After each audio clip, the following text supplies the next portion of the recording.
There is some NPC information apart from the fact that it's kinda the same as Red Dead Redemption 2 but better that you have never heard of before, and I wanna show you every single piece of information we got from the 2022 footage of GTA 6 regarding NPC interactions. This is such an advanced system, so you let me know what kind of interaction you would want to see in GTA 6. Make some predictions. Big spoiler alert for the people who don't want to know the leaks, and let's get into it. So in GTA 6 you'll be able to interact with NPCs in deeper and more advanced ways than ever before. The big thing that you didn't know is that whatever options there are for NPC interactions is different depending on a couple of factors. So it depends on how close you are to an NPC. If you're further away and you decide to interact with an NPC, whatever interaction that is, Jason or Lucia, depending on who you play with, will yell at them to communicate their interaction more clear because they're further away. Kind of like Red Dead Redemption. If you were riding with a horse and talking to Dutch or something, if you were further away, Arthur and Dutch would start yelling at each other to make sure they hear each other. If they were closer, they would just regular talking to each other. Same with GTA 6, but then for every NPC interaction.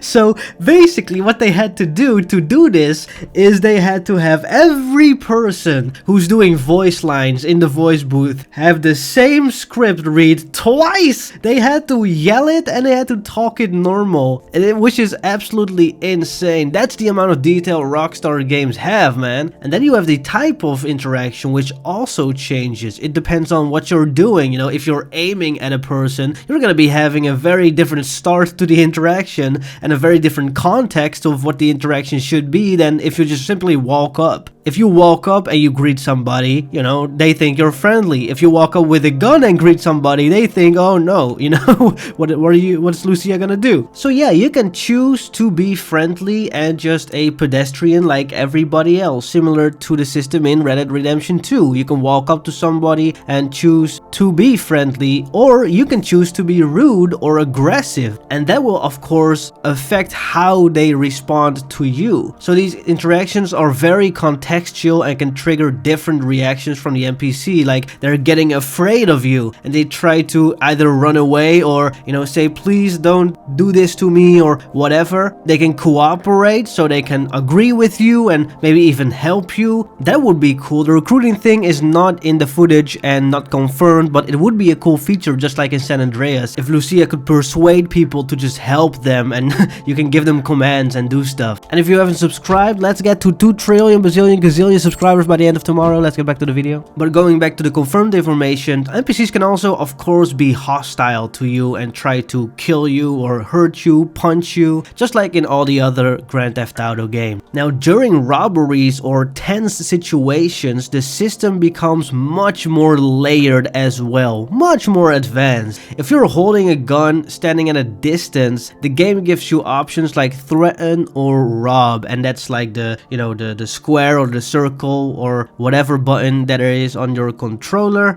and these are verbal command like interactions. So Lucia just yells something that has to do with whatever button you push, choosing the type of interaction, and that gives you as the player way more control of the situation without immediately resorting to violence. However, if you get closer to the NPCs, those options change, so suddenly you'll see things like restrain or melee. And in the footage you can actually see that if you're further away from somebody in Hank Waffle's diner that is a hostage, if you're further away it says threaten or rob. If you're getting closer it says restrain or melee. And in the footage you see Lucia actually punch somebody, which doesn't do anything at all because the game is in early development, but then she proceeds to restrain the person and she puts them in like zip tie handcuff type deals, you know? So yeah, that allows for physical interaction like tying someone up or even knocking them out, which is probably what will happen when you do the melee option. And this is called a proximity based interaction. And you can just imagine how many ways you can play GTA 6 and replay missions. And I just wonder if Hank Waffle's diner isn't a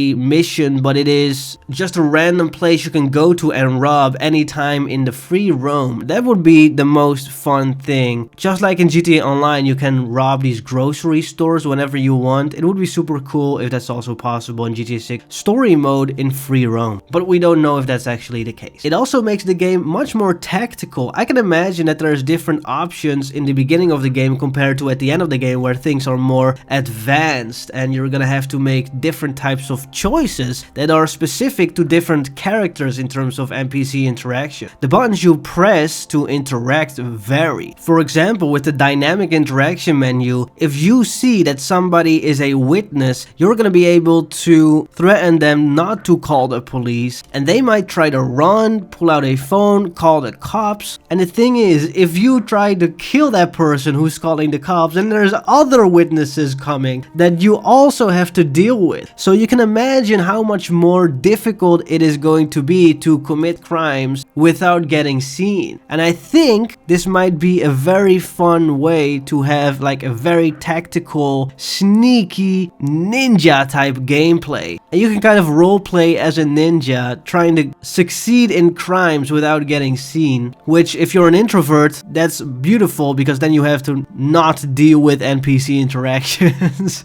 Even in the game, you don't have to deal with people. Once you have interacted with them, your actions can have consequences though. So if you threaten or hurt somebody in a store, you might get banned from that location later. Some NPCs might ask you for favors or offer quests, and it might even be that these NPCs will remember how you treated them and respond accordingly the next time you meet. This is not confirmed, it's speculation, but that would be a feature that I see Rockstar putting into the game, even if it's a lot more difficult to code and, you know, actually put it in there. But they already do such great things that why not, you know? And at the end of the day, the world feels so alive because of these mechanics. You're not just talking to background characters or not even talking anymore, right? In GTA 5, you don't even talk to people. Of course, if you pull out a gun, that's a different way of communication because then they run away. If you steal a car, they might try to punch you or whatever, but you don't really interact with NPCs at all in the last Grand Theft Auto that's now playable, Grand Theft Auto 5. In Red Dead Redemption 2, there's a lot more that you can do and a lot more interactions. So if you haven't played that game in a while and you want to get a sense of what the interaction menu and all the systems around it will be like, you can go and play that game and get a little bit of a taste of what it will be in Grand Theft Auto 6. I'm so happy to read every single comment and your speculation about what you want in this game in terms of NPC interactions. Let me know in the comments. See you next time. Bye.